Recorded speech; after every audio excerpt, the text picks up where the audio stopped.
All right, thank you. Thank you so much, Java. And I'm really humbled to be speaking just after my mentors, Chris and Tammy. It has been a privilege. Now, just as you are saying, when you start a journey of the unknown, things that's happen are a lot. And actually, you're going to have so many fears. Now, I joined Max International in 2015, February, as a 23-year-old young adult. I didn't know anything about the company. I had come to see the presentation, sitting 6 hours in a bus to see the presentation in the Max International office, where I realized that my dreams can actually be real here. Now, before I made that decision, I had a lot of fears, and after making that decision, so I had so many fears. Now, getting the money to start was a very big problem. I found the money, it took me about a month. I saw the presentation around 21st December 2014, and it took me a whole month to get the money. And in February, I got started. And that's why Java was saying I spoke to him in February. Yes, that was the time I got started. And the zeal and enthusiasm that I spoke to him about, he might have been thinking that I was even a bronze associate. But then I had a lot of fears. Some of the fears that I had was one, I'm going to talk about the fears, and I talk briefly about how to deal with them, just as the question says. Now, the fear was the fear of being judged. The time I got started, network marketing had a very negative sentiment in Africa, and it was quite bad. People used to think that network marketers are people who wear tattered clothes, big trousers, big suits, worn-out shoes, go around with big bag with products that will not change anybody's life. Excuse me to say, with snake oil, selling snake oil to people. So the sentiment was there. People didn't like to be associated with it. So I had that fear of being judged, because my parents, my dad was already doing network marketing when I was young, and I saw him struggle. He didn't succeed. He didn't make any money. He was selling product that didn't even change anybody's life. He used to come home with a cooler full of tea bags that were not changing anybody's life. So I also had that fear that, well, am I going to be judged? Is it going to work? All those things. The second, I'm going to talk about how to deal with it. But the second fear I had was the fear of change. I graduated. I had my medical and dental council exams. I was posted to one of the facilities to be a head prescriber or a head physician assistant there. And seeing Max International and realizing that I can do this part-time or full-time, the fear of change became part of me. I felt like, what if this is going to make me uncomfortable? What if I'm going to not be able to do my work as I have to? And that sent me to the third fear. The third fear I had was money. Trying to having a stable income. I had a stable income at my job every month. It will come, and trying to swap that or do that alongside this new thing that I had no idea of. It was a fear that was daunting on me. The next fear I had was the fear of failure. Most of us have fear of failure, fear of success. I had both. It was not easy. The fear of failure was that, what if I don't make money? What if people laugh at me? What if this doesn't work because this is new? What if, that limiting belief was there because my dad didn't succeed in it. So I had that fear.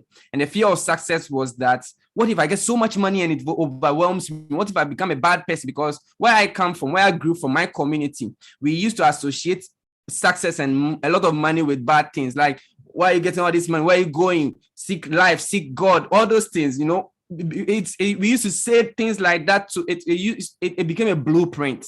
I felt like, what if I become so successful that I go to hell? Those things were just there.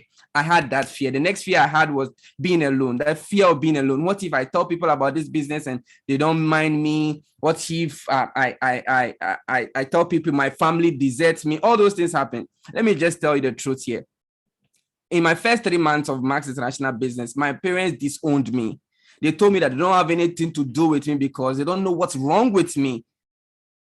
Job, I left and I'm doing this thing that they know that might not succeed.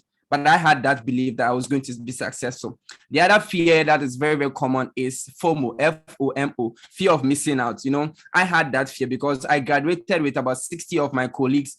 We were all excited that we're going to be in charge of facilities, be working in some hospitals, and if people even had their license, they were registering and getting hospitals and all that. So I had that fear of missing out. What if things are happening in my field and I miss out on it? What if people are topping up, people are going to school, and it's actually happening? Some of my colleagues going to school and all those things. What if I miss out on that? I had that fear. Now, how to deal with these things. Now, the first fear was the fear of being judged. I had to use other people's belief to now solve that limiting belief that I had. After my parents, my dad, most in particular, after he disowned me, I had to sit down quietly and realize that, well, why did they disown me? Because they knew that the job I had was going to earn me so much money to come and take the family out of poverty. And I had made a different decision. So it broke their hearts. So I decided, well, I'm going to make this work so that things would change. And you all know how it turned out. Things changed because of that. So I used other people's belief. I used to watch some of my mentors, even people that are in our industry that are not in Max International. The time I joined, I was not so fortunate to have seen people who have bought cars with Max Commission, but I built more belief with people that are outside Ghana, our mentors that are outside Ghana, that are outside Africa, those who have been doing the business for a long time. So that is how I built that belief. Now, the fear of failure is also such that you listen to many people's success stories. That was the time that I heard someone who has prospected or done the business for 3 months, and then there was no success. On his 4th month, he became a bronze. 5th month, he became a gold associate. So this built so much belief in me. So I realized, oh, then I'm not going to fail. If my first week is a mess, then the next week can be success, right? So the next fear that I had was a success. What if I become so successful and become a bad person? That is when I heard stories of people trying to now put more belief in the fact that my faith, that is believing in Jesus Christ was not actually broke. That is why when he died, his garments, his royal garments, they were fighting on it. So it built more belief. I realized, okay, so we were born to be kings. We were born to be prosperous. If you are broke, you can't serve God well. If you have more money, that's why you can actually give more to the community and all. So that belief and Max had something. It's still in progress. They had Max Gives Back. So that idea of Max International giving back to your community means that when I am also successful, I can also give back to the community and help more people. So that fear of success also left, and the fear of being alone or fear of missing out too. I found out that we have a class of people from all walks of life that are in Max International, right? Things are happening. People come from different backgrounds, and we have formed a community of like-minded individuals who motivate and inspire you. The social capital here in our business is priceless. You can't put value on it. So I felt like I belong here. I'm not missing out on anything. And I saw the lives that some of my friends were living. Some people called me for loan of some insignificant amount of money. And I felt like, well, I didn't make a bad decision. You know, if I keep talking, I'll talk and talk and talk and talk. There are so many fears. If you're watching me right now, whether you are a new business partner, just joined this week, or you're about to join us, I know you might be having a lot of fears that, can I do it? Is it possible? Will I get help? Those are some of the big things that you'll be thinking about, right? I can assure you that I came here, I didn't understand anything at all. What I understood was that I was broke. I needed to do something in my family. For that, I understood. And I read that if I do this business, things can transform. My first month, I became a bronze associate.